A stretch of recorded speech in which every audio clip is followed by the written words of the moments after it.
Hello everyone, happy Valentine's Day. I'm gonna be doing a different podcast today. Yes, it's in black and white because I bring you guys history in a book. So I did a little bit of digging and I found the actual origin of Valentine's Day. So here, I'm gonna read it to you guys. Don't mind my accent and please forgive me. Today my other co-host isn't around because she has a lot of issues going on in her life. What do I know? Well, anyways, the history of Valentine's Day. Let's go. So, this is the origin of Valentine's Day. Well, in the early ages. So, I did a little research about the early ages. So, it turns out that Valentine's Day started with an ancient Roman festival called the Lupercalia or Lupercalia. I don't know how to call it, but it was called the Lupercalia then. Yeah, in the early. It was a festival to celebrate the god of fertility. Yes, the god of fertility.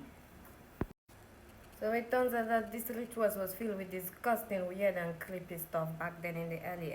And this rituals was only done on Valentine's Day.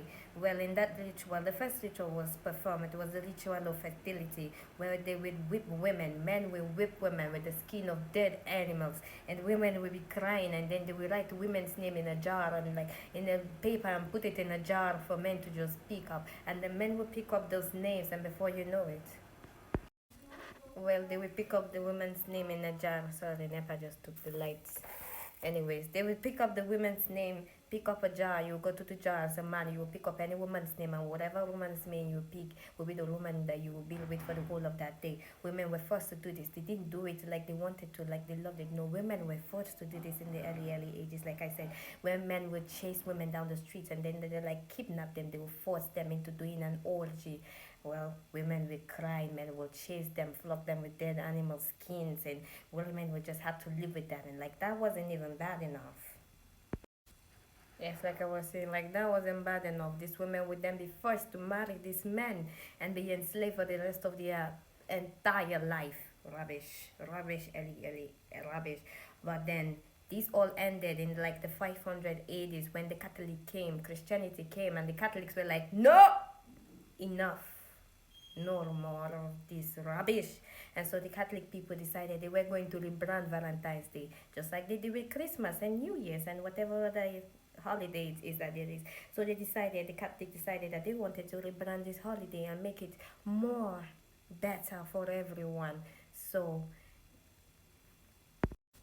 and so the Catholics found a great way to spread Christianity. They found this as a popular festival, so the Catholics decided to rebrand it, and it was also a great way to spread Christianity. And so they decided to spread Christianity by rebranding this pagan holiday. And like I said, they did this with Christmas, with Easter, and New Year's, and everything. And so the church rebranded this holiday, and then they did this holiday. They named this holiday after Saint Valentine, who was brutally unalived.